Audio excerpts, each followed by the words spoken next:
Star Cinema and Star Cinema for the last 8 years. And alam niyo naman, pag Star Cinema, maganda siyang pelikula. Tapos gumaganda pa siya kapag may Olivia Lamasa at may John Lloyd and Bea. At kaya ko talagang sabihin na, ayan ka na naman, inang. Kaya ko talagang sabihin na maganda yung pelikula namin. Isa to sa mga pinakamagagandang experiences as a writer, as a filmmaker for me, to have worked with such great actors and a wonderful director. But more than that, this is the one film I think that I realized parang what I had to say pala can actually be said, and it can be said beautifully. And I hope, just because alam ko medyo controversial yung title namin at may feeling na kinokondone ng adultery or whatever. That's hardly the case. That's hardly the case. If anything, when I was writing it, I was always writing it from the point of view of a child more than from the point of view of somebody who's in love. Because I think the experience of a child is the more universal experience than the experience of romance. And I had to look at JD and Sari as two children. I had to look at them na coming into the story, they were bringing their own personal family histories. And interestingly enough, if you watch it, both of them are affected in some way by adultery.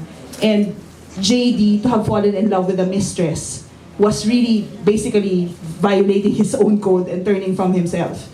But it would have required a great love and a great kind of person to have said, okay, I'm gonna fall in love with this woman. I'm gonna choose to be with this woman.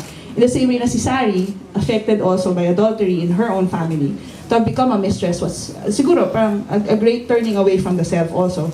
No? Pero in the end, you have to look at it na, I mean, the reason marriage is like that as an institution is precisely because it's supposed to last forever, precisely because the children that come from a marriage are your children forever. You have to love them forever.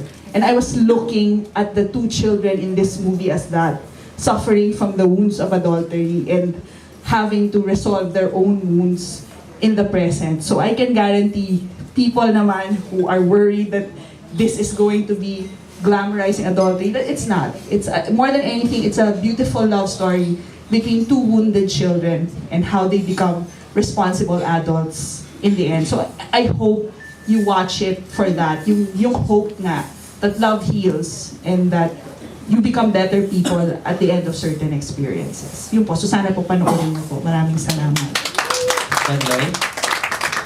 Well, nagpapasalamat lang po ako para sa binigyan yung time na makakwentuhan kami. Sana matulungan nyo kami na maikwento sa mga followers nyo, sa inyong mga vlogs. Na hindi lang ito isang pelikula na tungkol sa isang kabit. Ang hirap lang ipaliwanag, but there's definitely more to the film pagka napanood niyo po. And sana bigyan niyo ng chance. Bigyan niyo ng chance na mapanood and para masagot namin yung mas marami niyo pang katanungan.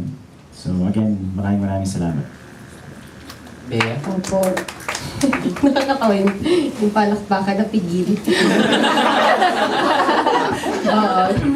Gusto ko magpasalamat sa inyong lahat for being here tonight. And alam niyo, we had such a wonderful experience filming this project. At sana matranscend yun sa screen. At sana magkaroon din kayo ng wonderful experience watching it.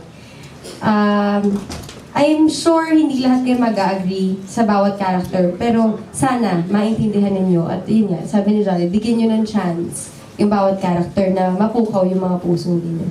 Thank you. And of course, Mr. Bea Alonzo. So, ang dami po na nilang nasabi, so I will keep mine short and just say that let the film speak for itself. But let me share with you that this is my first time in a bloggers conference, and I was telling Van, I really hate facing cameras and I really hate facing people. That's why I work behind the camera. But let me share with you that I really had fun and enjoyed this experience. And I would like to thank all of you for sparing us your time and for supporting us and helping us in promoting this movie. Maraming salamat po. So, the Mistress, you very much po. So, pictures and then, ano na po,